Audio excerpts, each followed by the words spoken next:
Citizen journalism চলছে এখন। কোনো প্রতিষ্ঠান লাগে না, কোনো হাউস লাগে না, কোনো জ্ঞান লাগে না, কোনো শিক্ষা লাগে না। কাণ্ডজ্ঞান অথবা তার নিজের যে সমস্ত সুস্থ অথবা অসুস্থ বুদ্ধি বিবেচনা, আর হলো একটা স্মার্টফোন, দ্যাট ইজ এনাফ। কারণ এই ফোনের মধ্যে অনেক ক্ষমতা রয়ে গিয়েছে। এটা একটা সভ্যতার জন্য নতুন চ্যালেঞ্জ। আমি এই কথাটার, এই প্রশ্নটার উত্তর সরাসরি আমি দিতে পারবো না, কারণ এই চ্যালেঞ্জের সমাধান গোটা সভ্যতা এখন পর্যন্ত করতে পারেনি। যখন কেউ দেখে যে হোয়াইট হাউসের টেবিলের উপরে উঠে বারাক ওবামা নাচানাচি করছেন, তখন আমাদের মতো এশিয়া আফ্রিকার সাধারণ অনেক মোবাইল ফোন ইউজকারীর পক্ষে, ব্যবহারকারীর পক্ষে কিন্তু এটা সত্য না মিথ্যা বলা মুশকিল। এবং এই ধরনের কন্টেন্টের সত্য মিথ্যা প্রমাণ হওয়ার আগেই কিন্তু অনেক ধরনের বিশৃঙ্খলাও তৈরি হয়ে যেতে পারে। এটা কিন্তু অসম্ভব কিছু না।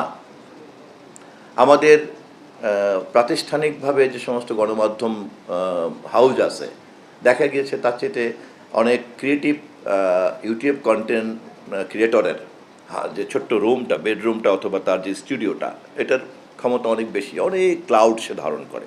কয়েকদিন আগেই নাইজেরিয়া কোথায় দেখলাম আফ্রিকার এক ছেলে, সে খুবই অনেক কোটি কোটি কোটি কোটি তার ফলোয়ার, এবং তার পিছনে সমস্ত বিজ্ঞাপনদাতারা ঘুরে বেড়াচ্ছে।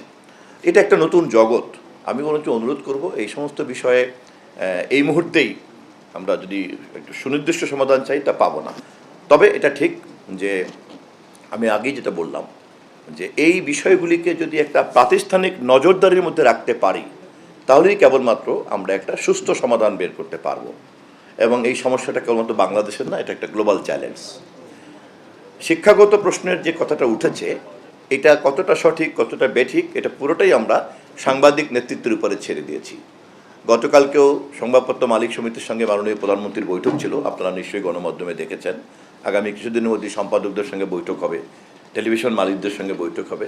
আমরা গণমাধ্যম জগতের সকল অংশীদারদের সঙ্গে পর্যায়ক্রমে বৈঠকে বসছি, তাদের মতামত নিচ্ছি, এবং তাদের কাছ থেকেই প্রাথমিক সমাধানের প্রস্তাবটা আমরা গ্রহণ করতে চাই। কারণ তার আগেই যদি তথ্যমন্ত্রী কথা বলে বা তথ্য মন্ত্রণালয় কথা বলে, তাহলে এটা একটা মনে হবে যে আরোপিত কোনো সিদ্ধান্ত, কোনো কর্তৃত্ব প্রদর্শন করা হচ্ছে। যে কারণে আমরা নতুন সরকার হিসাবে সংশ্লিষ্ট গণমাধ্যমের অংশীদারদের কাছ থেকে এই সমস্ত সমস্যাগুলির সমাধানের প্রস্তাবের জন্য অপেক্ষা করছি। ধন্যবাদ সবাই।